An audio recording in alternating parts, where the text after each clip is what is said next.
வேதம் கேட்போம். ஏசாயா 22 அதிகாரம். தரிசன பள்ளத்தாக்கின் பாரம். உன்னில் உள்ளவர்கள் எல்லாரும் வீடுகளின் மேல் ஏறுவதற்கு உனக்கு இப்பொழுது வந்தது என்ன? சந்தடிகளால் நிறைந்து ஆரவாரம் பண்ணி களி கூர்ந்திருந்த நகரமே, உன்னிடத்தில் கொலையுண்டவர்கள் பட்டயத்தால் கொலையுண்டதில்லை, யுத்தத்தில் செத்ததுமில்லை.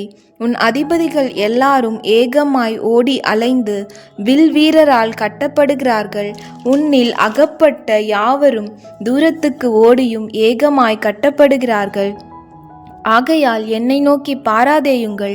என் ஜனமாகிய குமாரத்தி பாழாய் போனது நிமித்தம் மனம் கசந்து அழுவேன். எனக்கு ஆறுதல் சொல்ல வராதேயுங்கள் என்கிறேன். சேனைகளின் கர்த்தராகிய ஆண்டவராலே இது தரிசன பள்ளத்தாக்கிலே அமளியும் மிதியுண்குதலும் கலக்கமும் உள்ள நாளா இருக்கிறது. இது அலங்கத்தை தகர்த்து பர்வதத்துக்கு நேரே ஆர்ப்பரிக்கும் நாளா இருக்கிறது. ஏலாமியன் அம்பாரத் தூணியை எடுத்து இரதங்களோடு காலாட்களோடும் குதிரை வீரரோடும் வருகிறான்.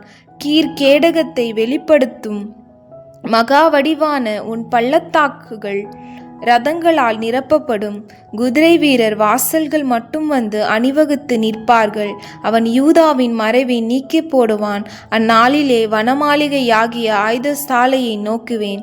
நீங்கள் தாவீதின் நகரத்தின் இடிதல்கள் அநேகமாயிருப்பதைக் கண்டு கீழ்குளத்து தண்ணீர்களை கட்டி வைத்து எருசலேமின் வீடுகளை எண்ணி அலங்கத்தை அரணி பாக்கும்படி வீடுகளை இடித்து 2 மதில்களுக்கு நடுவே பழைய குளத்து தண்ணீர்களுக்கு ஒரு அகழை உண்டு பண்ணுவீர்கள். ஆனாலும் அதை செய்தவரை நீங்கள் நோக்காமலும் அதை ஏற்படுத்தின தூரத்திலிருந்து வரப்பண்ணினவரை கவனியாமலும் போகிறீர்கள்.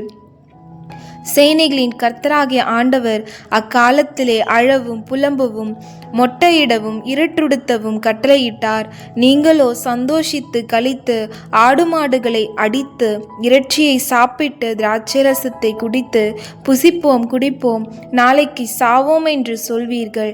மெய்யாகவே நீங்கள் சாகும் மட்டும் இந்த அக்கிரமம் உங்களுக்கு நிவர்த்தி ஆவதில்லை என்று சேனைகளின் கர்த்தராகிய ஆண்டவர் சொல்லுகிறார் என்பது என் செவி கேட்கும்படி சேனைகளின் கர்த்தரால் தெரிவிக்கப்பட்டது.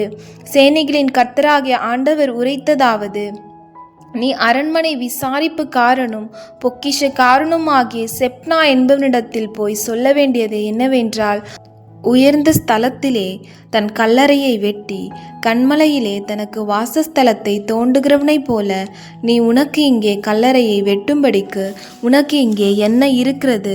உனக்கு இங்கே யார் இருக்கிறார்கள்? இதோ பலவான் ஒருவனை துரத்துகிற வண்ணமாக கர்த்தர் உன்னை துரத்திவிட்டு நிச்சயமாய் உன்னை மூடி போடுவார். அவர் உன்னை உருண்டையைப் போல அகலமும் விசாலமுமான தேசத்திலே சுழற்றி எறிந்து விடுவார். அங்கே நீ சாவாய். அங்கே உன் மகிமையின் ரதங்கள் உன் ஆண்டவனுடைய வீட்டுக்கு இகழ்ச்சியாக இருக்கும். உன்னை உன் நிலையை விட்டு துரத்தி விடுவேன். உன் ஸ்தானத்திலிருந்து நீ பிடுங்கி போடப்படுவாய். அந்நாளிலே இல்க்கியாவின் குமாரனாகிய எலியாக்கிம் என்னும் என் ஊழியக்காரனை நான் அழைத்து உன் வஸ்திரத்தை அவனுக்கு தரித்து உன் கச்சையால் அவனை இடைக்கட்டி உன் அதிகாரத்தை அவன் கையிலே கொடுப்பேன். அவன் எருசலேமின் குடிகளுக்கும் யூதாவின் வம்சத்துக்கும் தகப்பனாயிருப்பான். தாவீதினுடைய வீட்டின் திறவுகோலை அவன் தோளின் மேல் வைப்பேன். ஒருவரும் பூட்டக்கூடாதபடிக்கு அவன் திறப்பான், ஒருவரும் திறக்கக்கூடாதபடிக்கு அவன் பூட்டுவான். அவனை உறுதியான இடத்திலே ஆணியாக கடாவுவேன். அவன் தன் தகப்பன் வீட்டுக்கு மகிமையான சிங்காசனமாக இருப்பான்.